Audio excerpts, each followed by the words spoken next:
모든 환난 중에 있는 자들을 능히 위로하게 하시는 이시로다. 아멘. 하나님의 위로란 제목으로 우리 잠깐 말씀을 생각하기를 원합니다. 많지도 않은 나이이고 어떻게 보면 젊고 그런 목사가 벌써 이제 10년을 바라보고 있습니다. 그런데 제가 자주 듣는 이야기가 그 말씀이 뭐 좋은데, 근데 그 말씀을 가만 듣다 보면 되게 좀 의기소침해진다. 또 어떤 분은 좀 야단 맞는 것 같다. 뭐 제가 뭐 이를 갈고 뭐 회초리를 드는 것도 아닌데 되게 말씀을 듣다 보니까 좀 야단 맞는 것 같은 그런 느낌이 좀 많다 그러시더라고요. 저는 사실 저희 교회 오기 전까지만 해도 뭐 교육자 생활을 할 때에 20년 교육자 생활을 했거든요. 하는 동안에 참 이렇게 힘이 있고 뭐 이렇게 으쌰으쌰 하는 거 뭐 이런 거 좋아했거든요. 그 사람들이 참 이렇게 사랑이 많은 목사님 같다 뭐 이런 이야기도 많이 들었었습니다. 그런데 우리 교회 정작 담임 목사가 되고서 이젠 뭐 어디 옮길 일이 없을 텐데 담임 목사가 되고 나서는 그런 이야기보다는 야단 맞는 것 같다 뭐 이런 이야기를 하니까 왜 그런가 이런 생각을 좀 해봤어요. 왜 그런가 했더니 부모님들 마음하고 좀 비슷한 것 같더라고요. 부모님들이 그러잖아요. 아이가 이렇게 잘하면 잘했다고 하지만 잘했다 그리고 끝이 안 나죠. 잘했다 그래 놓고 그런데 뭐 한마디 더 해요. 뒤에 덧붙이는 말이 있어요. 왜 그럴까요? 뭔가 더 기대치가 있어서. 왜? 내가 아는데 너는 조금 더 잘할 거야. 공부도 뭐 이렇게 잘했다 그런데 내가 알기로는 넌 조금 더 잘할 수 있을 것 같아. 그런 마음이 있어서 잘했다 잘했어 이렇게 해놓고 거기서 끝나면 기분이 좋을 텐데 뒤에 붙이는 그런데 말이야 조금만 더 이렇게 했으면 좋지 않았을까? 그래서 정작 시험을 잘 보고 뭐 성적을 잘 받아와도 그 말 때문에 앞에 말 다 잊어버리고 그 말 때문에 기분이 별로 안 좋다 뭐 그런 이야기들을 우리 자녀들이 하기도 해요. 제가 흔히 하는 말대로 영적인 아비고 뭐 저는 그런 생각은 하지 않습니다. 그렇지만 책임감은 그래요. 책임은 진짜 가장이 모든 책임을 다 지려고 하는 것 같은 그런 책임감은 있어요. 근데 제가 감히 옛날 어르신들 목사님들처럼 뭐 영적인 아버지 이런 소리는 제가 어울리지도 않고 그런 이야기는 좀 교만한 것 같고 하나님 앞에서 좀 죄송스럽습니다. 그리고 성경을 아무리 뒤지고 봐도 그런 얘기는 없어요. 그러니까 우리가 좀 생각을 좀 바꾸기는 해야 합니다. 제가 솔직한 마음으로 저는 그런 생각은 갖고 있지는 않지만 책임과 관련해서는 그 정도 책임 의식은 갖고 있다 보니까 그래서 우리 성도들과 함께 이 땅을 살아가는데 믿음을 갖고 산다는 것에 대해서 좀 깊은 진지한 고민과 생각을 하면서 바르게 믿음 생활을 했으면 좋겠다. 이제 그런 거죠. 그리고 제가 여태까지 여러분들과 함께 계속 해왔던 이야기는 사랑과 관련된 이야기들인데요. 그 사랑은 우리가 알고 있는 대로 이 성경 66권을 꽉 짜면 아니면 율법, 계명, 제가 여러분들과 하고 많이 나눴던 613개의 그 계명, 율법을 꽉 짜면 10계명 그리고 또 짜면 사랑과 관련해서 위로는 하나님 사랑, 아래로는 사람들 서로를 사랑하라. 그거라 결국은 뭐예요? 사랑이잖아요. 그 사랑에 대한 이야기를 많이 해왔어요. 그래서 제가 뭐 여러분들과 시작하면서는 그랬어요. 우리 옛날에 알았던 거 다 잊어버리고 새로 출발하는 셈 치고 서로 처음 만난 것처럼 이렇게 지내자고. 근데 여러분들도 그렇고 저도 그렇고 그게 잘 안 되나 봐요. 그냥 처음 만난 것처럼 하고 싶기도 한데 제 마음속에 욕심이 있더라고요. 욕심. 그럼 욕심이란 뭐냐? 야, 내가 20년 전에 봤던 그 모습 그대로이면 안 되지 않겠는가? 이런 거예요. 여러분들에 대해서 선입견을 갖고 이분은 이런 분이야, 이분은 이런 분이야, 이런 생각보단 살다 보니까 20년 전의 모습이 자꾸 떠오르는 거 있죠. 그래서 야, 어쩌면 저분이 저렇게 변해갖고 예수님 닮았을까? 이렇게 가면 참 좋을 텐데 그게 아니더라. 그러니까 욕심이 생겨요. 이제 20년쯤 지나고 제가 담임이 된 지 이제 10년쯤 가고 있으면 이젠 좀 달라져야 되지 않겠는가. 그러다 보니까 잘하고 있다라는 말보다 안타까워서 하는 그 말이 더 크게 들리고 거기에 좀 더 액센트가 더 많이 갔던 것 같아요. 제가 이 말씀은 예전에 서울중앙교회의 새벽기도 때 이 본문으로 처음으로 설교를 했었어요. 이 설교 준비를 하면서 회개가 됐다고 한번 심야 기도회, 이 금요 기도회 때 말씀을 드린 적이 있었어요. 거기 가기 전에, 직전에 왜? 이 위로의 하나님에 대한 묵상 참 좋은데 우리 성도들에겐 정작 이런 위로의 메시지보다는 막 사랑해야 된다, 용서해야 된다, 더 표현해야 된다, 막 더 잘해야 된다, 막 이런 이야기만 했었으니까. 그래서 작정하고 작년 연말에 오늘 이 금요 기도회는 1일 사경회로, 사실은 원래 우리는 연초에 한번 하고 말았잖아요. 장로님들이 우리 수련회를 경년으로 하다 보니까 안 가는 때는 그래도 아쉬우니까 우리 사경회라도 한 번 더 하는 게 어떻겠습니까? 라고 했었는데 올해는 수련회도 하고 사경회도 하고 그러면서 하나님 앞에 이 말씀을 제가 좀 더 깊이 묵상하고 우리 성도들과 조금 진지하게 나누면서 우리도 좀 위로를 받아야 되지 않겠나 하는 마음에 준비를 해봤습니다. 그런데 위로가 됩니까? 이런 마음은 그렇지만 이게 또 전달이 어떻게 될지 이게 미지수예요. 여러분들 어쨌든 같이 기도하는 마음으로 제가 아무리 잘 전해도 여러분들이 마음을 열지 않으면 여러분들께서 아멘 하시고 그 말씀이 내게 주시는 말씀인 줄 받고, 특별히 오늘 하나님의 위로라고 그랬으니까 하나님의 위로를 좀 받고자 합니다라는 그런 열망이 있으면 제가 좀 서툴르고 잘 못해도 그 말씀이 여러분들에게 충분히 위로가 될 것입니다. 그러니 그렇게 같이 기도해 가면서 이 시간을 같이 만들어가고 같이 누렸으면 좋겠습니다. 자, 제가 위로 이야기를 하지만 여러분들 위로가 정말 필요한 것 같습니까? 너 위로 필요하다 그러시는 분 이렇게 손 들어보세요. 너무 높이 들면 그냥 너무 티가 날까 봐. 이 정도에서 나 위로가 필요합니다 하시는 분, 한 분밖에 없어요? 두 분이에요. 몇 분이 손을 이렇게 들으세요. 정말 위로가 필요하죠. 제가 몇 달 전에 어떤 집사님이 그런 얘기를 해요.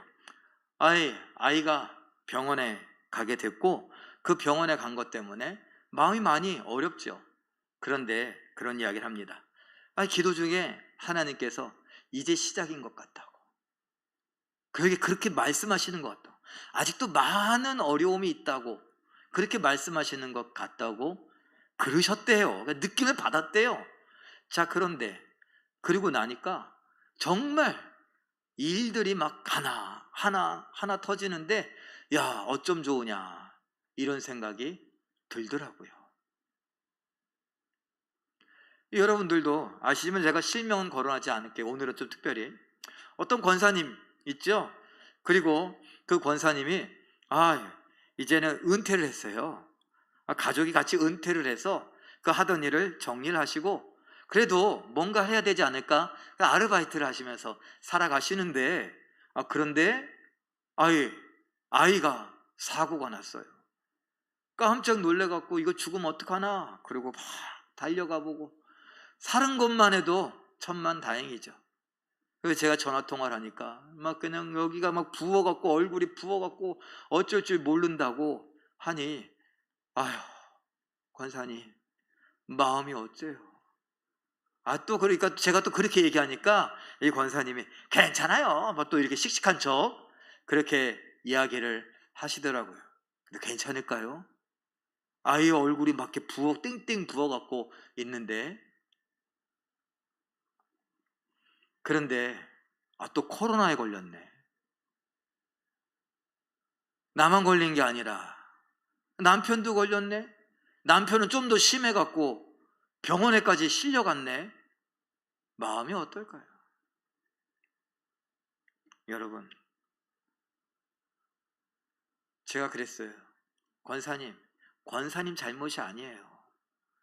먼저 걸렸는데 내가 조심하지 않아갖고 내 남편이 걸리고 내 남편이 병원에 실려가고, 이거 어떻게 하면 좋으냐고. 보통은 요새는 다 집에서 하잖아요. 그런데 심한 사람만 병원에 실려간다고요.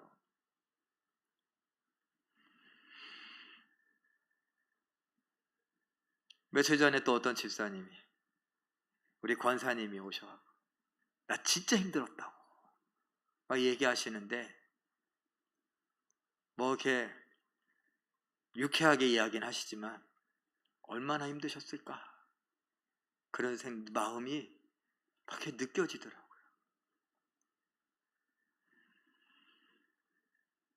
제가 이렇게 훑어봐도 걱정 없으신 분이 없어요. 어떤 분이요, 우리 교회 또 어떤 분, 아유 그 윗집 때문에 그냥 몇 년을 고생하셨어요. 새벽에 막 떠들고 막 이렇게 쿵쿵쿵쿵 거리고 막. 근데 그것 때문에 잠 못 자면 여러분 어때요?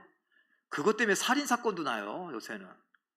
근데 이거 믿음으로 막 목사는 막 용서하라고 막 참아야 된다고 막 이러니까, 하필이면 은혜를 받아갖고 이게 막 화도 못 내고 막 뭐 그냥 힘든 거예요.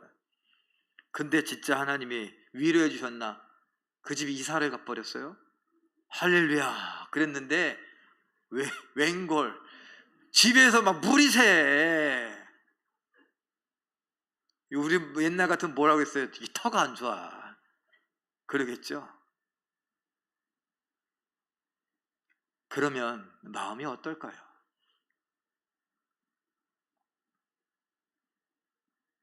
다 우리의 인생 아닙니까?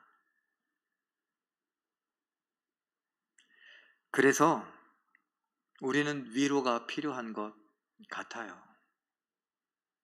다들 열심히 살아가지만 열심히 살아가는 것에 대해서 뭔가 이렇게 눈에 확 보인다면 괜찮을 텐데,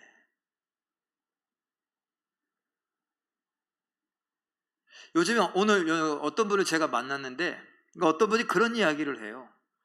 이제 50이 되나 그러시는데 자기가 요새 좀 깨닫는 바가 있대요. 교회도 열심히 다니시는 분인데 요즘 젊은 사람들은 두 종류로 나뉜대요. 무슨 종류로 나뉘느냐, 노후에 대하여서 생각을 하면서 내가 계획적인 삶을 사는 사람이 있는가 하면, 어떤 사람은 아무 생각 없이 산대요 그냥. 근데 겉으로 보면 똑같이 열심히 살아. 그런데 뭔가 계획을 세우고 있는 사람들은, 자기가 요즘 만나고 있는 젊은이들인데, 그 사람들은 자기 계획이 있어서 내가 몇 년 안에 집을 한 채 사겠다, 이런 계획들을 갖고 있대요. 돈 쓴대요. 쓰지만 함부로 쓰지 않고 의미 있는데 쓴대요. 그런데 한 부류는 그냥 벌고 필요하면 막 사는 거, 자기 생각에 계획적이지도 않고. 그러다 보니까 나중에 돼서 그 사람들이, 아무 생각 없는 사람이 자기 자신이더래요. 그냥 열심히 살았대. 열심히 살았는데 자기 말로 아직 집이 없대. 그래서 젊은이들이 그 모임에 자기도 끼어달라고 그래서 끼어서 책도 읽고 숙제도 하고 막 이러면서 시간표를 짜갖고 시간을 하고 막 그런 일들을 하고 있다고. 그런데 그 모임에 이런 이야기들을 보니까 이건 성경에 나오는 거고 교회에서 하던 것들이래요. 근데 요즘은 잘 하지 않는 것들. 특별히 코로나 때문에 모이지 못하고 그러니까 모여서 예전에 어떻게 했어요? 제자 훈련도 하고 막 이럴 때에는 모였을 때 어떻게 한 주간 동안 지난주 생각하셨던 말씀대로 잘 사셨습니까? 여러분들 구역 예배도 옛날에 그랬어요. 질문지도 있고 이렇게 나눠서 질문 몇 개 던지면서 성경에 뭐라고 했는가? 라고 하고서 한 주간 동안 이 말씀 붙들고 어떻게 사셨습니까? 그러면은 또 거기에 대해서 진솔한 이야기도 하고 그러셨냐고, 기도가 필요하면 우리 같이 기도하자고 막 이랬었는데 요즘은 교회에서 잘 그런 것들을 안 해요. 우리 교회만 해도 자기 속내에 잘 얘기하지 않잖아요. 제가 구역 신방을 하면서도 잘 됐으니까 우리 구역끼리 모였을 때 한번 자기 이야기도 해보고 고민도 이야기하고 기도 제목도 이야기하고 하자 그러는데 잘 얘기 안 해요. 그래서 외로워. 위로가 필요한데 우리는 가까이에 있는 서로 사랑하라는 말씀을 같이 받고 살아가는 우리들에게서 위로받을 수 있는 그런 계기조차도 우리 스스로가 거절하고 거부하고 있어요. 그런 이야기를 제가 오늘 어떤 분에게 들었습니다.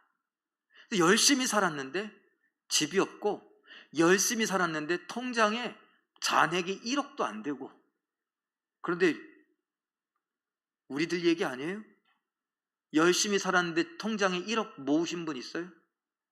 열심히 부지런히 살았는데 집 갖고 계신 분 몇 명이나 되세요? 근데 그렇게 따지면 저도 아무 생각 없이 산 것 같아요. 저도 집도 없고 아무것도 없으니까. 어쨌건 이렇게 살건 저렇게 살건 우리는 참 열심히 살았습니다. 그러다 보니까 상대적 빈곤, 상대적 박탈감, 상대적으로 불행해 보이고, 그러다 보니 내 자신의 삶에 대해서 회의감도 들고, 그래서 우리는 위로가 정말 필요해요. 그런데 저는 우리가 나누잖아요. 위로하자, 위로가 필요하다라고 했는데 어떻게 위로하냐고, 구체적으로 우리는 어떻게 위로하냐고. 장례식장에 가서 정말 사랑하는 가족 누가 죽었는데 그것 때문에 이 사람 마음이 어떨까요? 잘 살펴야 돼요. 저는 무조건 울지 않습니다. 어떨 때 가서 웃겨요. 왜? 아니, 지금 이 죽음과 관련해서는 우리가 기뻐할 이유가 충분하다. 그러면 진짜 제가 가서 그렇게 하고 기도하고 물론 그러죠. 그럴 때 위로가 됐다 이런 말을 하게 돼요. 이 장례식장 가서 웃다 왔는데. 근데 우리는 보통 그런 걸 잘 안 하다 보니까 장례식장 가서 그래 어떻게 돌아가셨대? 그냥 하는 말이 그거예요. 그래서 제가 며칠 전에도 얘기했지만 써놓고 있는 게 편해.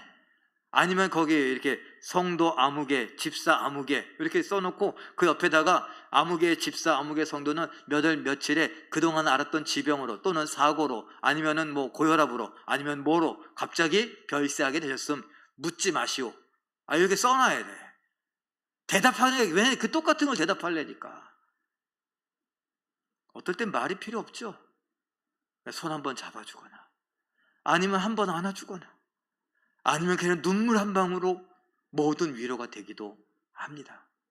때에 따라 다른데 우리는 이런 것에 대하여 서로 사랑하라, 서로 위로해야 된다, 서로 격려해야 된다, 서로 용서해야 된다, 화목하게 지내야 된다, 이런 말씀은 수도 없이 들었지만 그것에 대해서 구체적으로 생각해 보지 않았기 때문에 늘 어색해요.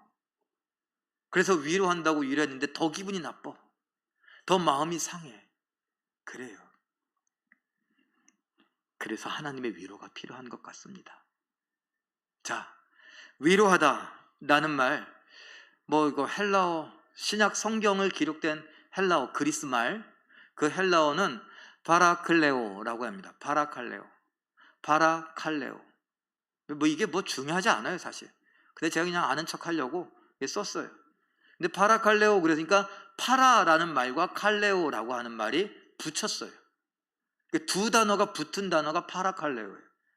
그러면 파라는 옆에서, 곁에서, 곁으로, 옆으로 라는 뜻이고 칼레오라는 건 부르다라는 말이에요. 그러니까 이 단어를 보니까 곁에서 부르다, 가까이서 부르다, 옆에서 부르다, 옆으로 부르다, 가까이 오라고 한다, 이런 의미가 가장 기본적으로 깔려 있더라고요. 거기에서 위로하다, 격려하다라는 말이 있고, 조금 더 구체적으로 가니까 정겹게 이야기하다, 살갑게 이야기하다 라는 말이 그 안에 담겨져 있더라고요. 그러면 하나님의 위로다 라고 하는 건 뭘까요? 하나님이 가까이 오셔서 나를 부르세요. 하나님이 내 옆으로 와라 라고 부르세요. 하나님이 우리를 위로하고 격려하시며 우리에게 살갑게 이야기하세요. 하나님 아버지 전능하신 이런 게 아니라, 아빠, 그래 너 힘들었니? 예 아빠. 말도 못하고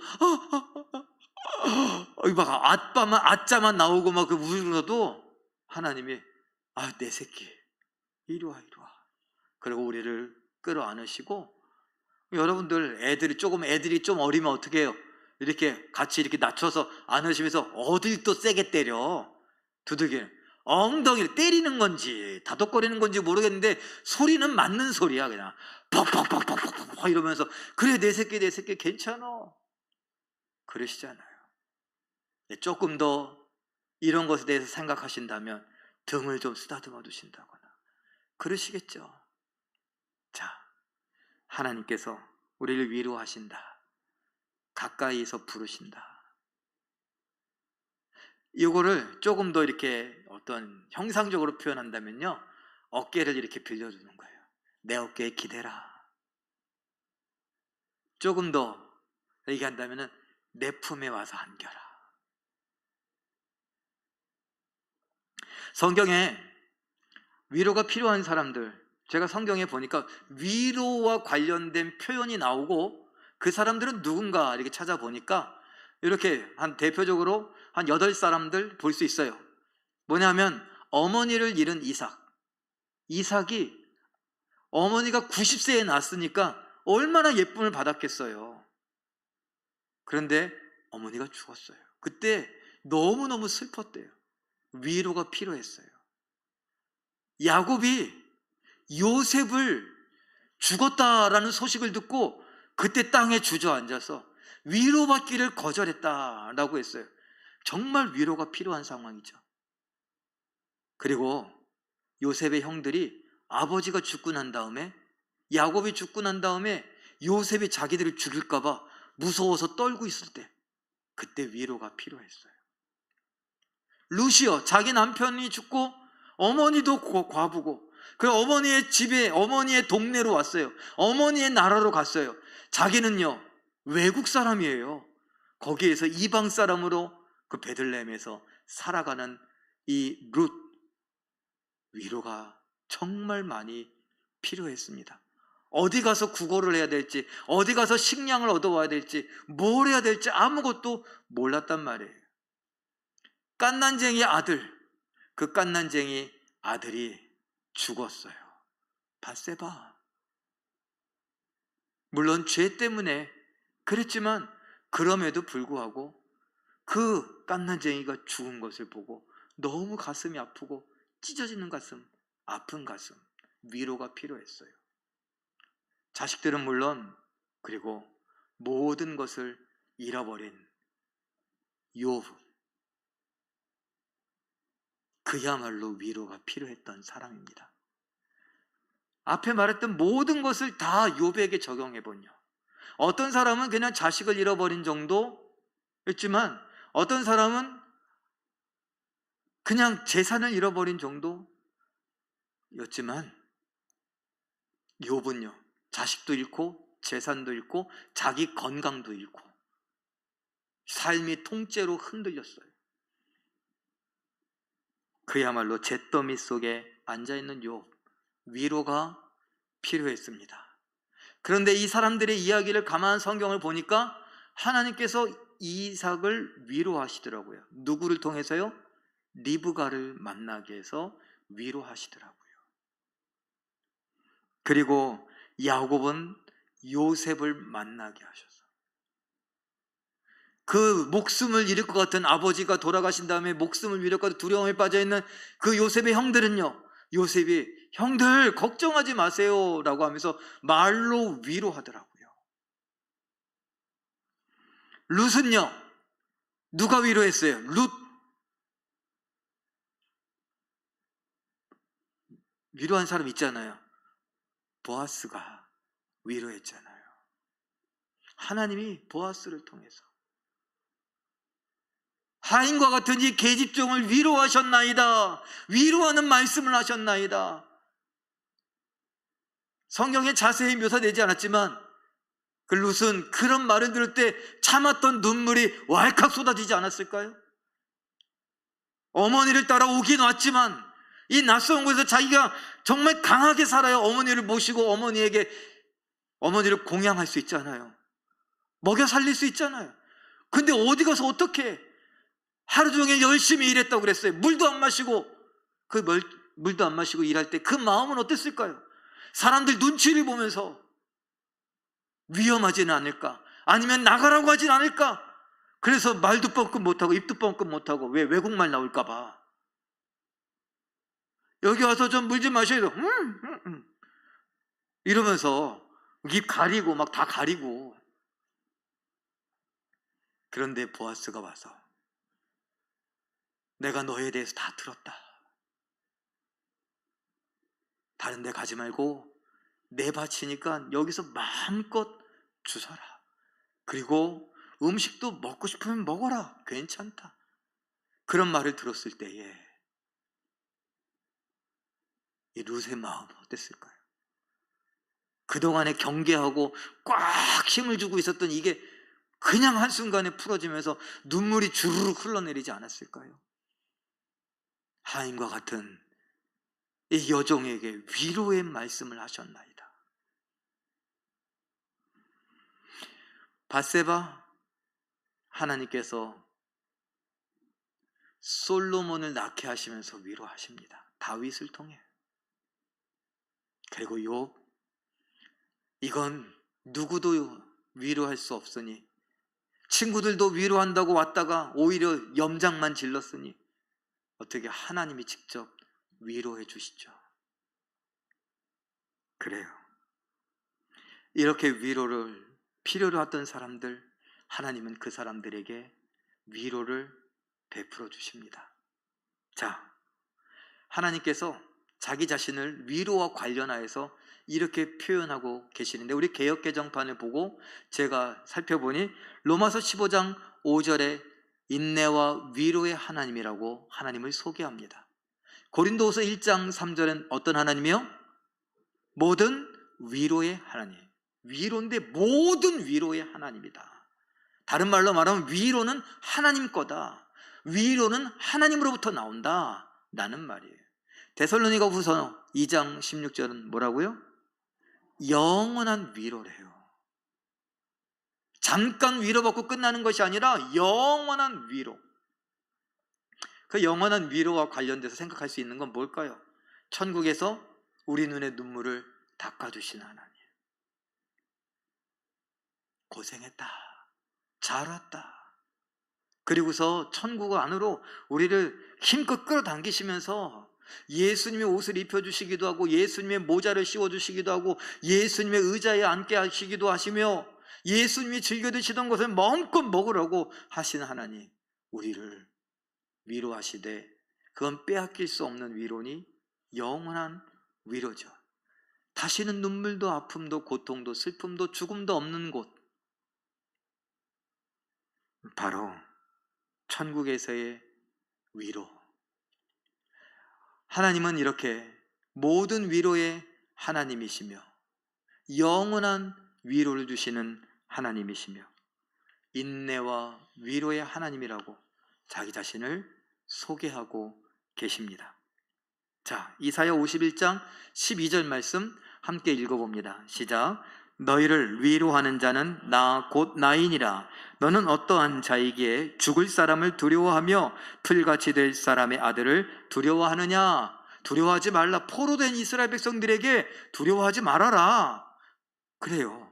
야, 그 바벨론 아무리 세고 강해도 야, 사람이다. 그 사람들도 죽는다. 느부갓네살도 죽는다. 걱정하지 마라. 너희를 위로하는 자는 다른 사람이 아니라 바로 나다.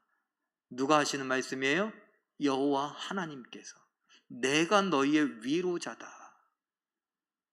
이사야 66장 13절. 그 하나님은 어떻게 위로하겠다고 하시는지 읽어봅니다. 시작. 어머니가 자식을 위로함 같이 내가 너희를 위로할 것인즉. 아까 그랬죠? 아유, 내 새끼 이리 와. 그래서 힘껏 안아주시는. 그래서 우리 권사님들 서로 좀 많이 안아주세요. 남자들은 좀 이게 거시기 해. 이게 막 이런 거 하라 그래도 잘 안 해요. 진짜 인생의 완전 쓴맛을 보기 전에는, 그리고 아니면 특별히 하나님의 막 놀라운 은혜를 경험하기 전에는 이거 안 하라 그러면 이거 뭐 이래요. 아니면 우리 교회도 무슨 이렇게 내적 치유 세미나 이런 걸 해갖고 서로 막 이렇게 프로그램성 하자 그러면 혹시 할 수도 있을지 모르겠네요. 제가 바라기는 남자분들도 사실 안아줌이 필요합니다. 남자분들끼리, 우리 성도들 남자분들끼리 좀 안아주고, 안는 게 좀 그래도 손도 좀 잡고 손을 이렇게 쭉 잡아주시기도 하고 그래 보자고요. 권사님들, 우리 젊은 집사님들, 후배들이기도 하고 자녀들이기도 하고 자녀들의 친구이기도 하고 뭐 그러잖아요. 좀 안아주세요. 뭐 이게 다른 말 하지 말고 그냥 안아줘. 뭐 조금 말한다면 힘들었지, 아유 고생이 많다, 그렇게. 하나님께서 어머니가 자식을 위로함 같이 위로하겠다고. 왜 하필이면 어머니라고 했을까요? 아니, 다 알잖아요. 아버지가 뭐 위로하고 이러는데 잘 하실까요? 잘 못하세요. 어색해. 아까 얘기했는데 남자분들 이렇게 많은데 어색해. 저희 집도 이게 또 시대가 민주자유주의 시대가 돼갖고 저희 집도 용두동에 가면은 뭐 저희 환일이도 그렇고 저희 막내도 그렇고 뭐 이렇게 아버지 어머니 이렇게 막 안아줘요. 그런데 어머니는 이렇게 푹 안아주셔요. 아버지는 이렇게 엉덩이 빼고 이게 좀 거시기 해, 이게. 그래. 그걸 다 아시는 거예요, 하나님은. 그래서 세상 사람들 누가 다 읽어도 그냥 가슴에 와 닿게 이해할 수 있게 어머니가 자식을 위로함 같이, 안아주고 위로함 같이 내가 너희를 위로하리라 말씀하시는 거예요. 일례로 그렇잖아요. 노는 거야. 아들이건 딸이건 어릴 때, 아기 때 노는 거야. 아빠하고 막 놀다고 쳐요. 근데 꼭 아쉽고 아프고 잘 때 누구 찾아? 엄마 찾잖아요. 그런 거예요. 하나님이 이런 걸 너무나 잘 아시는 거죠. 그래서 어머니가 위로함 같이. 야, 너 아쉬울 때, 너 아플 때 누가 밤새고 병간호하냐? 똑같이 한다 그래도 아빠는 막 자고 막 쓰러지고 그래도 엄마는 앉아. 계속 물 짜갖고 막 열 닦아 물 이렇게 해주고 막 겨드랑이 목덜미 막 그 바람에 애가 잠을 못 잘 것 같아. 그런데 그냥 계속 그렇게 해야 될 것 같은 거예요. 열 잰다고 옛날에는 어떻게 이게 체온계 여기다 꽂는 거잖아요. 그걸 자꾸 찔러. 그러느라고 애가 자꾸 깨는데 그래도 그렇게 해서 열 계속 잰다고 뭐 달라져요? 안 달라져. 그래도 그렇게 하셔요. 아빠는요, 옆에서 코 골고 자. 이사야 57장 18절 말씀 읽어봅니다. 시작. 내가 그의 길을 보았은즉 그를 고쳐줄 것이라. 그를 인도하며 그와 그를 슬퍼하는 자들에게 위로를 다시 얻게 하리라. 자, 제가 세 개의 구절을 읽었어요. 이사야 51장, 66장, 57장을 읽었는데 이거를 하나로 묶어볼게요. 그럼 다음과 같은데 우리 같이 읽어보겠습니다. 자막을 보고 읽어보죠. 시작. 나 여호와가 너희의 위로자이니 놀라거나 두려워하지 말라. 내가 너희를 어머니가 자식을 위로함 같이 충분히 위로하리니 너희가 위로를 받으리라. 내가 너를 위로할 테니까 넌 위로를 받으리라. 이사야 포로된 이스라엘 백성들을 향하여서 해주신 이야기예요. 포로에서 돌아오고 회복시킬 것에 대한 이야기이기도 하지만 예수 그리스도를 통한 구원의 이야기이기도 하고 천국에 대한 이야기이기도 합니다. 결론은 뭐냐? 야, 살다가 힘들지? 피곤하지? 아프지? 억울하지? 인생 참 허무하지? 다른 사람들, 다른 것으로 위로받으려고 하지 말고 내가 위로하는 게 진짜다. 내가 위로해 줄게. 여러분, 우리 아까 시작할 때 우리 모두 다 위로가 필요하다라고 했습니다. 그렇죠? 위로받기를 거절할 만큼 그렇게 힘든 분 있습니까? 그래도 그 위로받기를 거절할 만큼 너무 힘드니까, 그러니까 진정한 위로가 필요한 것이죠. 그런데 그 위로를 누구에게서 받고 싶으세요? 남편에게서? 아내에게서? 어머니? 아버지? 그러다 보니까 실망해요. 그러다 보니까 쉬운 말로 성에 안 차요. 그러다 보니까 위로가 잘 안 되는 거예요. 위로를 못 받고 살아가는 거예요. 하나님이 뭐라고 말씀하시느냐? 너는 왜 돈으로 위로받으려고 하니? 너는 왜 선물로 위로받으려고 하니? 너는 왜 여행으로 위로받으려고 하니? 세상에서 그러잖아요. 열심히 일한 당신 떠나라! 그래서 막 자유롭게 여행을 한번 빡 다니고 싶. 어떤 분 그러더라고요. 어느 교회 다니시는 분이 그런 얘기를 해요. 자기 다니는 교회에 부자 권사님이 있대. 부자 권사님. 장로님이 부자라 갖고 막 이러고 다니셨는데 이제 은퇴하고서 자 이제 여행 좀 다녀보자고. 그 여행을 정말 많이 해요. 여행 갔다가 와고 또 다른 데 계획해서 여행 가고 막 그 여행만 다니다가 돌아가셨대요. 왜? 여행을 갔다 와서 쉬어야 되는데 여독이라고 그러잖아요. 여행독. 여독이 안 풀려서 몸이 힘든데 계속 여행을 다닌 거예요. 뭐 하려고 여행 다녔는데, 나 수고하고 힘들었으니까 위로받으려고 여행 다녔는데 너무 험하게 돌아가신 거예요.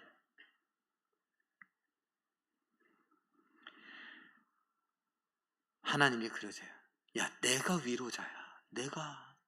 위로는 나에게서부터 나가는 거다. 내가 아닌 다른 것들은 위로한다고 흉내만 냈지 사실 너는 위로하는 게 아니야.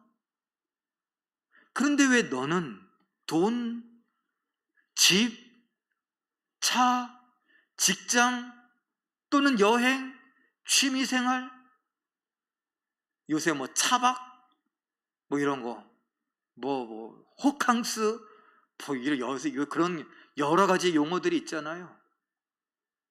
그런 걸로 위로받으려고 하니 아버지, 어머니, 형제들, 친구들 또는 술, 담배, 마약, 여러 가지 약들, 왜 그런 걸로 위로받으려고 하니?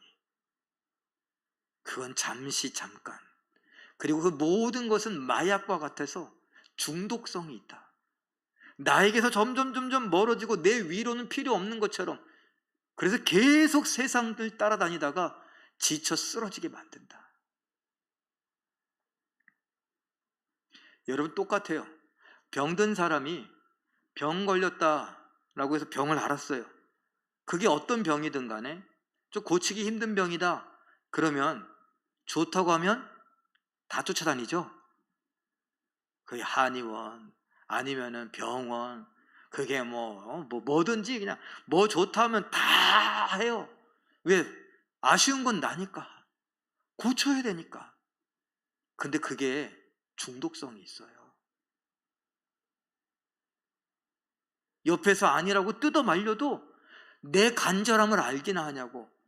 그러면서 막 다녀요. 시간, 돈, 마구 허비예요. 여행도 중독이고, 술도 중독이고, 친구도 중독이고, 게임도 중독이고, 등산도 취미생활도 모든 것도 다 중독성이 있어요. 먹는 것도. 그런데 그 모든 것이 우리를 충분히 위로해 주지 못하더라고요. 허전해요. 여전히 채워지지 않아서 힘이 들고요. 위로받았으면, 내가 힘든 게 이 정도 돼서 위로받았으면 좀 상쇄되어야죠. 근데 무슨 일 있으면 다시 올라가더라고요. 그 위로받은 게 아니에요. 하나님이 내가 위로한다. 그럼 우리가 그러죠. 하나님 어떻게 우리를 위로하세요? 어떻게? 방법은 여러 가지 아니겠어요? 영이신 하나님께서 여러분들 중에도 그런 분 있잖아요. 꿈으로 하나님을 만나기도 하고, 기도 중에 만나기도 하고. 그런데 하나님이 성경에서 대표적으로 가르쳐 주시는 것은 그런 것들도 있겠지만 말씀이더라고요. 시편 119편 50절. 시편 119편은 하나님 말씀과 율법, 계명 이런 것들과 관련되어 있죠. 이렇게 말하고 있습니다. 읽어봅니다. 시작. 이 말씀은 나의 고난 중의 위로라. 주의 말씀이 나를 살리셨기 때문이니이다. 아멘. 말씀이 고난 중의 위로래요. 주의 말씀이 고난당하고 있는 나, 힘들고 있는 나, 위로가 필요한 나에게 위로가 된대요. 신약에도 있어요. 로마서 15장 4절 말씀 읽어봅니다. 시작. 무엇이든지 전에 기록된 바는 우리의 교훈을 위하여 기록된 것이니 우리로 하여금 인내로 또는 성경의 위로로 소망을 가지게 함이니라. 무엇이든지 전에 기록된 바, 그것이 바로 성경이에요. 이 성경은 성경 위로가 담겨져 있다. 말씀은 위로다. 우리에게 알려주고 있습니다. 기독교도 교단이 여럿이잖아요. 근데 그 중에 말씀 중심이다 라고 하는 게 개혁주의, 그리고 그 개혁주의, 말씀 중심주의를 표방하고 있는 게 대한예수교 장로의 합동 측에 그래도 바로 우리 교회가 속해 있는 이 교단, 예장합동 이렇게 말하기도 하죠.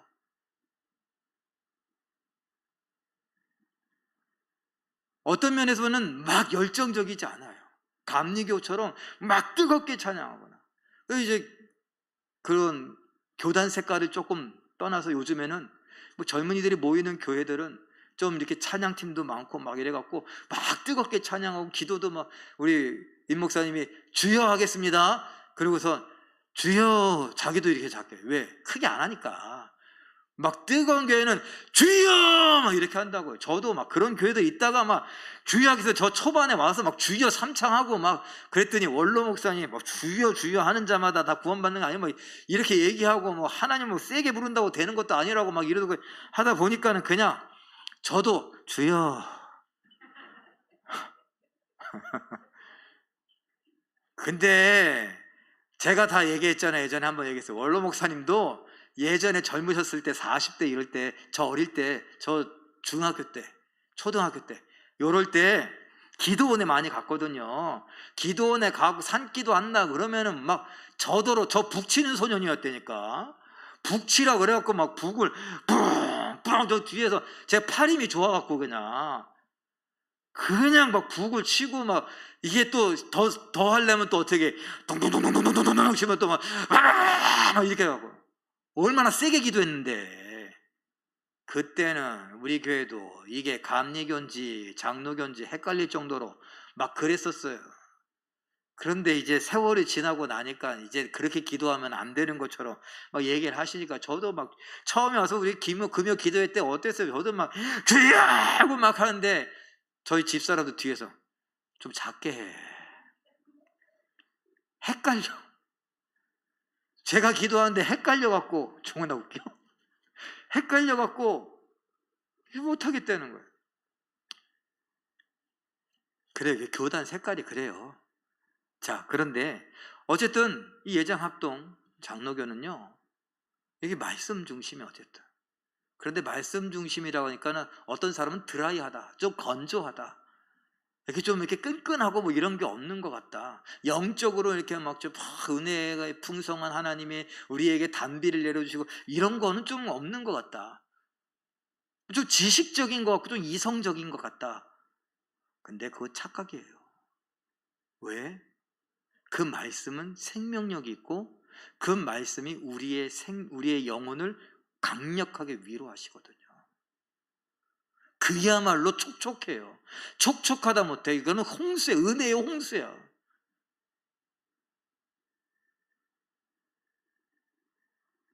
이게 지금까지 끝날 시간 다 돼가는데 지금까지 한 얘기가 거의 서론인데 이제 오늘 본문으로 들어가 보죠. 본문 고린도후서 1장 3절 4절을 제가 현대인의 성경 번역을 갖고 왔어요. 숫자만 빼고 한번 읽어봅니다. 시작. 자비의 아버지시며 모든 위로의 하나님이신 우리 주 예수 그리스도의 아버지 하나님을 찬양합니다. 그분은 온갖 고난을 겪는 우리를 위로해 주십니다. 그래서 우리가 하나님에게 받는 위로로 고난당하는 사람들을 위로할 수 있게 하십니다. 자, 위로와 관련해서 아까 초반에 뭐라 그랬어요? 파라칼레오라고 했죠. 제 다음 장면에. 아까 본 거예요. 위로, 파라칼레오. 곁에서 부르다, 옆에로 부르다. 정답게 말하다. 이런 얘기 아까 했죠? 이게 위로하다라는 건데, 위로하는 사람을 뭐라 그럴까요? 위로자라고 하잖아요. 이거를 그 헬라어로 파라클레토스라고 이렇게 말합니다. 중요한 거 아니에요. 그렇지만 그 해석이 뭐냐? 위로하는 사람, 격려하는 사람, 돕는 사람, 그리고 변호사란 뜻도 있어요. 중보하다, 사이에서 연결해 준다라는 거예요. 보혜사란 뜻도 있어요. 보혜사 들어봤어요? 보혜사, 요게 중요해요. 변호사란 뜻도 있고 보혜사란 뜻도 있다. 이게 중요하다라는 거예요. 왜? 우리가 굉장히 밀접하거든요. 이 파라클레토스, 변호사, 그리고 보혜사가. 제가 다음 보혜사, 이것은 성령님을 의미하기 때문에 중요해요. 자, 성령님과 관련된 이 보혜사 파라클레토스가 어떻게 쓰였는가? 제가 성경 세 구절 정도를 한번 보는데 특별히 요한복음에 나와요. 요한복음 15장 26절 읽어볼까요? 시작. 보혜사, 진리의 성령이 오실 때에 그가 나를 증언하실 것이다. 성령님께서 나를 증언한다, 예수를 증언한다는 거예요. 그 말은 달리 말하면 성령께서 우리에게 예수를 알게 하신다는 거죠. 그게 뭘까요? 성령께서 믿음을 주신다는 거예요. 보혜사, 파라클레토스, 그 보혜사 성령께서 우리에게 오셔서 믿음을 주셔서 예수를 믿게 한다라는 말입니다. 요한복음 14장 16절 말씀도 읽어봅니다. 시작. 보혜사를 너희에게 주사 영원토록 너희와 함께 있게 하리라. 그 믿음을 주신 보혜사이신 성령께서 영원히 우리와 함께 하신대요. 영원히. 아까 영원한 위로의 하나님이라고 하지 않았습니까? 그 영원한 위로의 하나님이 성령을 우리에게 보내셔서 영원히 우리와 함께 하시며 우리를 계속 위로하게 하시는 거예요. 요한복음 14장 26절 읽어봅니다. 시작. 보혜사 곧 성령께서 모든 것을 가르치고 모든 것을 생각나게 하리라. 뭐예요? 모든 것이 뭐예요? 말씀을 가르치고 생각나게 하리라. 그 성령이 오셔서 우리에게 믿음을 주실 뿐만 아니라 성령은 우리가 이미 다 살펴본 대로 우리의 마음을 새 마음 되게 하시고, 새 마음은 부드러운 마음이고, 이 부드러운 마음은 말씀에 대해서 환영하는 마음이에요. 그리고 그 말씀은 하나님의 위로가 담겨져 있다고요. 그 말씀을 아멘으로 받을 때에 그 말씀이 생각나고 깨달아지고 믿어지는데, 이 말씀을 통해서 내가 위로를 받을 수 있다는 거예요. 여러분, 우리가 여러 가지 이유 때문에 아까 위로 이야기를 했지만, 이 위로는요, 본향을 떠나온 순간 위로가 필요해요. 다른 말로 말하면 우리 옛날에 아메리칸 드림이라고 하면서 우리가 어디로 갔어요? 저 미국으로 돈 벌겠다고 건너간 사람들 고생 직살나게 했대요. 저도 학교 다닐 때 부푼 꿈을 안고 유학 간다고 공부하러 미국으로 유학 간 친구들 고생 많이 했대요. 남이 먹다가 버린 피자 조각 주워서 먹기도 하고, 이러면서 공부한다고 살 수가 없으니까, 돈을 못 벌면. 우리는 학교 다니면, 지금 학교 다닌다고 아르바이트 조금 하면 되지만, 미국에 가서 그 당시에 공부한다고 하면은 아예 그냥 열심히 일을 하고 남는 시간에 공부를 할 수밖에 없는 상황이에요. 그래요? 아메리칸 드림이었고, 그리고 유학에 부푼 꿈을 안고 갔는데, 남이 먹다가 버린 피자 조각 그걸 주워 먹으면서 그래 조금만 버텨보자 이랬을까요?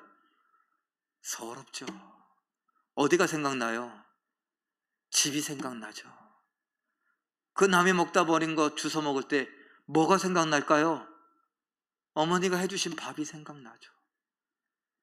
그럼 뭐가 필요해요? 그야말로 위로가 필요해요. 꼭 그와 같은 거예요. 우리는 본향인 천국을 두고 왔습니다. 이 땅에 와서 우리는 나그네의 삶을 산다고 해요. 차별받으면서. 그래서 위로가 필요해요.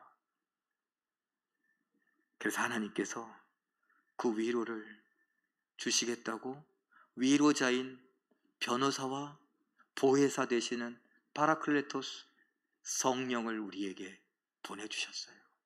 그리고 영원히 우리를 떠나지 않고 계시면서 말씀을 자꾸 생각나게 하고 깨닫게 하고 믿게 하고, 그래서 그 말씀 따라 살게 하면서 우리를 끊임없이 위로해 주신다는 거예요.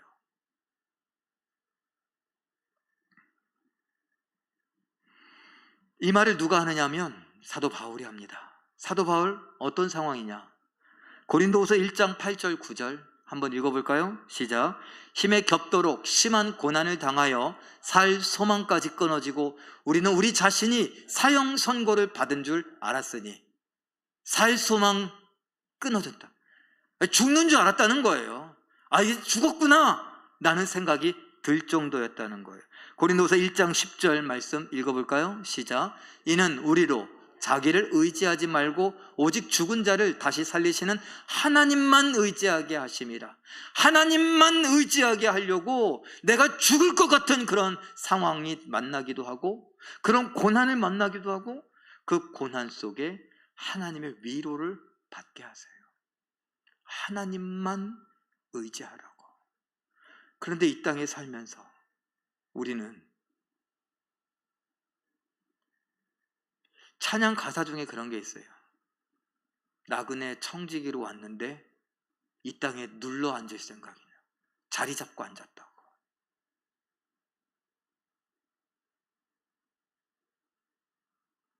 천국이 본향이라고 하고 돌아가야 된다고 하고, 그 가기 위해 우리는 예수를 믿고 예수를 믿는과 함께 예수님과 동행하며 살아간다. 예수님과 함께 살아간다는 건 좁은 문으로 들어가고 좁은 길, 협착한 길로 가는 것이다. 그리고 우리는 예수님처럼 자기를 부인하고 자기 십자가를 지고 가는 것이다. 우리는 세상의 빛이요 소금으로 살아가는 것이다. 그리스도의 군사로 싸워가는 것이고, 우리는 앞만 보고 표대를 향하여 달려가는 달리기 선수와 같은 것이다. 이런 건 누가 하는 얘기예요? 사도 바울이 하는 얘기고, 그런 건 목사나 하는 얘기라고. 우리는요, 그런 이야기, 그래 뭐 좋다, 오늘 괜찮네, 그렇게 듣고서 가서는요 또 내 힘껏 살아가요. 다른 데서 위로받으려고 해요. 내가 일을 벌려놓은 것을 일을 하나하나 잘 성취해 가는 것, 내 꿈을 이루어가는 것, 뭐 집을 사는 것, 차를 사는 것, 하다못해 옷을 사고 신발을 사고 시계를 하나 사고 뭐 이런 것들로, 핸드폰을 최신형으로 바꾸고 뭐 이런 것들로 친구들과 재밌게 와서 맛있는 거 먹고 오래간만에 여행도 좀 다녀보고 이런 것들로. 그런데 하나님은 그게 아니라고 말합니다. 사도 바울 죽는 줄 알았대요. 그런데 그 죽음의 문턱에서 깨달은 건, 내가 다른 걸 의지해서는 살 수가 없구나, 하나님만 의지해야 되는구나, 다른 위로는 나를 위로할 수 없구나, 하나님만 위로가 되는구나. 고린도후서 1장 6절 읽어봅니다. 시작. 이 위로가 너희 속에 역사하여 우리가 받는 것 같은 고난을 너희도 견디게 하느니라. 죽을 것 같은 그 고난을 견디게 하는 것이 하나님의 위로래. 죽을 것 같은 그 상황에 하나님이 위로하시는데, 그 위로는 그 고난을 견디게 하기 위해서. 그리고 우리는 그것을 견뎌왔고 견디고 있습니다. 그리고 이 말씀의 마지막 부분에 사도 바울은 고린도후서 1장 10절 말씀 읽어볼까요? 시작. 그가 이같이 큰 사망에서 우리를 건지셨고 또 건지실 것이며 이후에도 건지시기를 그에게 바라노라. 이거는 제가 문법적으로 하는 이야기가 아니라 의미적으로 이야기하면요, 제가 세 줄에 걸쳐서 건지셨고 건지실 것이며 이후에도 건지시기를 라고 했는데, 의미적으로 따지면 과거의 고난에서 우리를 건져주셨고 현재의 고난, 그 고난이에요. 고난 중이에요. 안 끝났으니까 건져내실 것이며, 그리고 미래에, 알 수 없는 미래에 또 우리는 죽을 것 같은 그런 고난이 올 것이다. 그런데 그것에서도 하나님이 건져주실 것이다.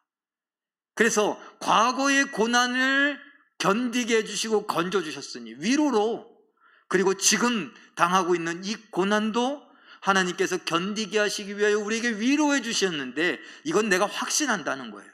그런데 앞으로 오지 않은 미래와 관련하여서 언젠가 당할 또 죽을 것 같은 그런 고난이 우리에게 찾아오면 하나님께서 또 우리를 위로하여 견디고 건져주시고 이기게 하시기를 뭐 한다고요?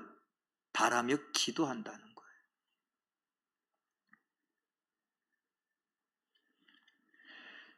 고난이 심하여서 위로가 필요하다고 했었습니까? 시작에 하나님이 말씀을 통하여서 우리에게 위로해 주시는데, 그 위로는 이 고난을 견디고 이기게 하십니다. 그리고 그걸 넘어서서 모든 것이 합력하여 선을 이룬다고 했습니까? 내가 그 위로를 맛봤으니 위로가 뭔 줄 아는 거예요. 그래서 고난당하는 자를 위로할 수 있게 해주십니다. 그것이 하나님이 이 세상을 사랑하는 방법이고 하나님이 우리를 위로하시는 방법입니다. 제가 가끔 그런 이야기 하잖아요. 서로 사랑하자라고 하잖아요. 서로 사랑하다 보니까 서로예요. 사랑하다 보니까 나만 막 사랑하는 줄 알았는데 누군가가 날 사랑하고 있더라고요. 왜? 누군가에게 내가 사랑의 대상자인 거죠. 서로 사랑하다 보니까. 꼭 내가 사랑한 사람이 나를 사랑하고, 이건 기브 앤 테이크, 이건 세상에 공짜가 없다고 세상 논리로 막 그러는 거지. 야, 너 우리 결혼식에, 우리 아들 결혼식에 안 왔어? 나도 안 가. 장례식에 안 왔어? 안 가. 뭐 써요? 그래서 방명록 쓰잖아. 방명록 뭐 기념으로 갖고 싶으면 써도 내가 그런 거 생각하지 않고 덮어놓고 그냥. 그런데 어떤 사람도 덮어놓고 그냥 내가 여기 챙기느라고 이쪽 사람을 못 봤단 말이에요. 그런데 이쪽 사람이 어느 날 나를 위로하고 챙기고 있는 거예요. 서로 사랑한다는 게 바로 그런 거라고요. 위로와 관련해서도 나는 여기 있는 사람들이, 여기 내 주변에 있는 사람이 너무 불쌍해 보여, 너무 힘들어 보여. 그래서 막 계속 안아주고 막 아이고 어떡하냐고 그러고 막 기도하고 눈물 흘리고 막 이러고 있는데 갑자기 누가 나를 이렇게 또 안고 있어. 왜 그래? 그랬더니 넌 얼마나 힘들겠니? 그 말에 그냥 눈물이 왈칵 쏟아져요. 왜? 위로한다고 다니다 보니까 나도 힘든 거야. 나도 해결해야 될 문제들이 너무나 많고 정말 위로한다고 막 그랬는데, 하나님 내가 이렇게 말씀에 따라 위로하면 내게 만사형통 되어야 되는 거 아닙니까? 믿음으로 서로 사랑한다고 해서 사랑하면 하나님 나는 다 건강하고 내 자식도 다 잘 되어야 되는 거 아닙니까? 그런데 사랑하느라고 애쓰고 위로하느라고 애쓰는데 병이 나. 내 아이들이 아파요. 그럼 어떻게 해요? 나도 힘들죠. 뭐가 필요해요? 위로가 필요해요. 그런데 어떻게 알았는지 누군가 나를 붙잡고 울고 있어. 왜 그러냐고 그랬더니 너 힘든 게 느껴져서. 이게 서로 사랑하는 거, 서로 위로하는 거라고요. 말씀에 순종하는 거고, 그러면 그 순종을 통하여서 말씀이 진가를 발휘하는 거예요. 말씀이 우리에게 위로가 되고 우리에게 생명이 되고 우리에게 사랑이 된다는 게 그야말로 발휘가 되는 거라고요. 내가 순종하지 않으면, 말씀이 살아있다라고 했는데 도대체 어떻게 살아있어요?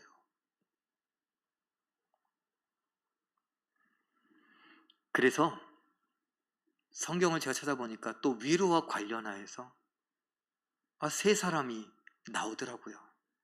고린도서 7장 6절에 보니까 디도라고 하는 사람이 위로를 잘한대요. 에베소 6장 22절, 골로새 4장 8절 누구요? 두기고라고 하는 사람이 또 위로를 잘한대요. 마지막으로 데살로니가전서 3장 2절에 보니까 누구요? 디모데가 위로. 디모데는 데살로니가 교회의 위로자로서 딱 안성맞춤이에요. 두기고라고 하는 사람은 에베소 교회와 골로새 교회의 위로자로서 안성맞춤이었어요. 디도라고 하는 사람은 고린도 교회의 위로자로 안성맞춤이었던 거예요. 달라요. 우리 서로에게 위로자는 다 다릅니다. 성령께서 우리 안에 함께 하셔서 우리를 통해 위로하시고 누군가를 위로하는데 성향과 스타일 여러 가지 다른 게 있어서 나를 위로할 수 있는 사람이 다른 거예요. 그러니까 기브 앤 테이크가 아니라 서로 사랑하고 서로 용서하고 서로 위로하고 하다 보면 누군가가 나를 적절하게 위로할 수 있어요. 누구만 아세요? 하나님이 정확하게 아신다고요. 사랑하는 성도 여러분, 위로가 필요하십니까? 그러면 하나님 앞에 위로해달라고 그러세요. 하나님 나 좀 위로해 주세요. 여러분이 원하시는 대로 환상 중에 하나님 비스무리한 이게 나오고 나를 한번 안아주시는 것도 경험할 수 있어요. 저는 그런 게 없다고 하진 않아요. 어느 날 기도하는데 갑자기 누군가가 이렇게 안아주는 것 같은 그런 따뜻함을 경험할 수 있어요. 그런데 그런 경험이 쉽지 않다 그러시거든 하나님, 내가 말씀을 들을 때에 내 안에 계신 성령께서 그 말씀을 깨닫게 하시고 말씀이 우리에게 위로가 된다고 했으니 그 약속 지키셔서 말씀으로 인해서 내가 위로받게 해주세요. 힘을 얻게 해주세요. 죽을 것 같은 이 고난을 견디고 이길 수 있게 해주세요. 그리고 나아가서 나도 누군가를 위로하는 일에 쓰임받게 해주세요. 그래서 모든 위로의 하나님, 영원한 위로의 하나님, 그리고 내가 너의 위로자다 라고 했던 그 하나님, 우리 가까이 오셔서 어깨를 빌려주며 힘들지? 기대라. 팔을 벌려주시며 아유 얼마나 고생이 많니? 그리고서 힘껏 안아주시는 파라클레토스, 보혜사, 변호사, 성령님, 그가 영원히 우리와 함께 하시며 예수님의 말씀, 이 성경들을 가르치시고 깨닫게 하시고 생각나게 하시는 은혜를 누리며 진정한 위로가 무엇인지, 그래서 이 고난을 어떻게 견디고 이기게 하시는지 경험하시고 누리시는 하나님의 위로 때문에 미소 지으시고 눈물을 닦으시고 일어나시며 다시 한번 힘껏 믿음으로 살아보겠노라고 하실 수 있는 사랑하는 우리 모든 성도님들 되시길